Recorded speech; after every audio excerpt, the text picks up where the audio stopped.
আসসালামু আলাইকুম। আশা করি সকলেই ভালো আছেন। ইনশাআল্লাহ আমিও ভালো আছি। তো হচ্ছে আগামীকালকে রাতের মধ্যে কারেন্ট ছিল না অনেকক্ষণই। তো আমি চিন্তা করলাম যে এতে করে কি সমস্যা হয় আসলে আমি জানি না। তো এই যে পাখির যে গুটি বসন্ত রোগ হইছিল এই পাখিটা হচ্ছে ঠিক করতে পারিনি। তো আলহামদুলিল্লাহ যাই হোক আস্তে, আস্তে ঠিক হচ্ছে। আর হঠাৎ করেই হচ্ছে একটা পাখি আমি খাঁচার খুলে দেখলাম এই পাখিটা মারা গেছে। এবং এই পাখিটা মারা যাওয়ার পিছনে কারণটা কি সেটা আমি একটু বলি। সেটা হচ্ছে যে হঠাৎ করেই কারেন্ট ছিল না। কারেন্ট না থাকার কারণে একটু গরম হয়। যার কারণে হয়তো গরম অনেকে আছে, মানে পাখি আছে গরম সহ্য করতে পারে এবং অনেক পাখি আছে গরম সহ্য করতে পারে না। এর কারণেই হয়তো মানে দেখা গেছে যে এরা মানে যে পরিমাণে খাবার খায় ওই পরিমাণে হচ্ছে রাতে লং টাইম না খাওয়ার কারণেই হয়তো এই পাখিটা মারা গেছে। তাছাড়া একেবারে সুস্থ সবল পাখি ছিল এবং আমার মানে বিশ্বাস ছিল যে এই পাখির কোনো ধরনের কোনো রোগ হয় নাই, ইনশাল্লাহ আমি জানি, কারণ নিয়মিত এদের ওষুধ চলতেছে, এখনও পর্যন্ত চালাচ্ছি। আর আমার হাতে যেটা দেখতে পারতেছেন আপনারা, এটা আমি হচ্ছে নিজেই তৈরি করছি।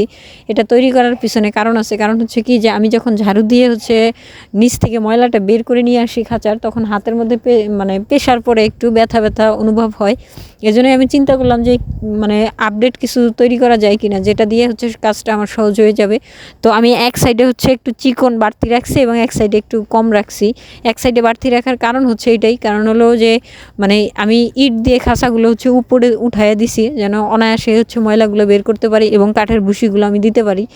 তো এই কারণেই হচ্ছে এক সাইডে মানে চিকন এবং এক সাইডে হচ্ছে গ্যাপ বেশি আর এক সাইডে একটু গ্যাপ কম রাখছি এই কারণেই। তো এটাতে দেখা গেছে আমার এতে করে হচ্ছে মানে সম্পূর্ণ ভুসিগুলো টানার পরে হলো আপনার যেটা করা যায় সেটাই হচ্ছে আমি করার চেষ্টা করি।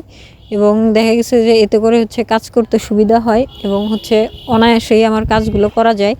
তো যাই হোক, এদিকে হচ্ছে যে আমি ট্রে থেকে শুরু করে সম্পূর্ণ কিছুই পরিষ্কার করার চেষ্টা করতেছি এবং পাখির যে খাবারের পাত্র থেকে শুরু করে যা আছে সম্পূর্ণই হচ্ছে পরিষ্কার করে দিচ্ছি। কারণ এরা রাতে অনেকক্ষণ ধরে না খাওয়া ছিল, এই জন্যই হচ্ছে আমি যত দ্রুত পারি অত দ্রুতই হচ্ছে এই কাজগুলো করার চেষ্টা করতেছি।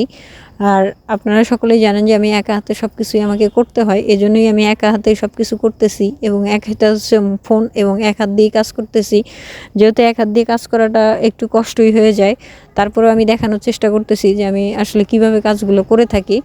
তো যাই হোক, এই কাজগুলো হচ্ছে আমি দুপুরবেলার আগে করতেছিলাম, 12টার আজানের আগে। এই কাজগুলো শেষ করেই হচ্ছে আমাকে প্রাইভেটে যাইতে হবে, এই জন্যই আমি এই কাজ যত দ্রুত সম্ভব অত দ্রুতই করার চেষ্টা করতেছি। তো যাই হোক, আপনারা আপনাদের খামারে কী ধরনের কাজ করে থাকেন বা কিভাবে কাজ করে থাকেন এই বিষয়টা আমি জানি না। তো যাই হোক, আমার মোটামুটি এদিকে যে কাজগুলো আছে এই কাজগুলো হচ্ছে কমপ্লিট করা শেষ করলাম এবং পাখির খাবার আছে কিনা সেই দিকে খেয়াল রাখলাম। খেয়াল রাখার পরেই হচ্ছে যত খাবার টাবার আছে সব কিছুই একেবারেই মেনটেন করলাম। এই সাইডে হলো আমার যে মানে পুরুষ কোয়েল এবং মহিলা কোয়েল আনছিলাম সেটাকে আলাদা রাখছি। আলাদা রাখার কারণ আমি অলরেডি আপনাদের ভিডিওতে বলেই দিছি যে আমি ইনকিউবেটর কিনবো এবং এখান থেকে হচ্ছে বাচ্চা ফোটানোর চেষ্টা করব। এখন অনেকেই প্রশ্ন করতে পারেন যে এই কয়টা পাখি কেন? তো এই কয়েকটা না, আমি আস্তে আস্তে হচ্ছে বাড়াবো, আমি নিয়ে আসবো। এখনও যেহেতু ইনকিউবেটর নিয়ে আসতে পারিনি, তো ইনকিউবেটর নিয়ে আসলে আমি অবশ্যই আপনাদেরকে দেখাবো, প্রত্যেকটা আপডেট আপনারা অবশ্যই পাবেন। আর এই দিকের যে খাঁচাটা আছে, নতুন খাঁচাটা তৈরি করছি, এই খাঁচার নেট লাগাইতে আমি একটু হিমশিম খাচ্ছি। কারণ হচ্ছে কি যে নেটটা নিয়ে আসার জন্য আমার একটু বেগ পাইতে হচ্ছে। আর নেট আমি আশেপাশে এদিকে কোথাও খুঁজে পাইনি, আমি যেখানে থাকি সেখানে নেটটা খুঁজে পাওয়াটা একটু টাফ ব্যাপার হয়ে গেছে। তো একটু দূরে যাইতে হবে, দূরে থেকে নিয়ে আসতে হবে। তো সময়ের সাপেক্ষের কারণে আমি যাইতে পারতেছি না এবং নিয়ে আসতে পারতেছি না। আর এদিকে হচ্ছে যে আমি আইপিএস অলরেডি অর্ডার দিয়ে রাখছি। কোন আইপিএসটা আমি অর্ডার দিছি এই বিষয়ে সম্পূর্ণই আপনাদেরকে আমি আপডেট দিব, ভিডিওতে আপনারা দেখতে পারবেন। আর আইপিএসটা যদি ভালো হয় তাহলে অবশ্যই আপনারা যারা কিনতে চাচ্ছেন তারা অবশ্যই কিনতে পারবেন। তো যাই হোক, আইপিএস আমি এখনও হাতে পাই নাই, হাতে পাইলে অবশ্যই আপনাদেরকে ভিডিওটা আমি দেখাবো। তো হচ্ছে আমি এভাবেই ঝাড়ু দিয়ে বের করি এবং বের করার পরে হচ্ছে আবার পুনরায় কাঠের ভুসিটা দেই। আর মেঝেতে একটু হালকা পাতলা দাগ লেগে যায়, এই দাগটা লাগার কারণ আছে। কারণ হচ্ছে কি যে কাঠের ভুসিটা মানে পানি পাইলে যে লাল দাগটা থাকে, লালচে দাগটা থাকে, এই লালচে দাগটা এখানে বসে যায়। তো যাই হোক, এটা কোনো ব্যাপার না। এটা হচ্ছে আমরা চাইলে ওই যে আপনার ফিনাইল জাতীয় যে পরিষ্কারের যে জিনিসগুলো আছে ওগুলো দিয়ে যদি পরিষ্কার করার চেষ্টা করি তাহলে অনায়াসে আমরা এটা পরিষ্কার করতে পারবো। তো ওটা কোনো ব্যাপার না। আমি প্রতিনিয়তই হচ্ছে এই ধরনের কাজ করে থাকি, এভাবেই কাজ করি।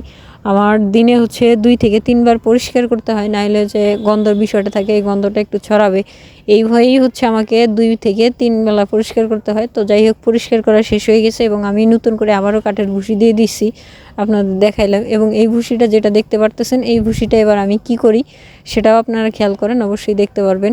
এবং এই ভুসিটাকে হচ্ছে আমি রোদে শুকাবো। পাখির যে বিষ্ঠাটা আছে এটা আমি বের করে নিচ্ছি, নেওয়ার পরে বাকি যে কাঠের ভুসিটা থাকে এটা আমি রোদে শুকানোর পরে আবার পুনরায় ইনশাল্লাহ ব্যবহার করার মতো হয়ে যাবে। তো এভাবেই হচ্ছে আমি প্রতিনিয়ত কাজ করে থাকি এবং প্রতিনিয়ত এই কাজগুলো আমার এভাবেই করা হয়ে থাকে। এবং কারো যদি বিভিন্ন ধরনের পরামর্শ দেওয়ার হয়ে থাকে তাহলে অবশ্যই আপনারা পরামর্শ দিতে পারেন। ইনশাল্লাহ আমি সেই ধরনের পরামর্শগুলো গ্রহণ করে কাজ করার চেষ্টা করব। তো এই ছিল আমার আজকের ভিডিও। ভালো থাকবেন, সুস্থ থাকবেন। পরবর্তী ভিডিও দেখার আমন্ত্রণ রইল।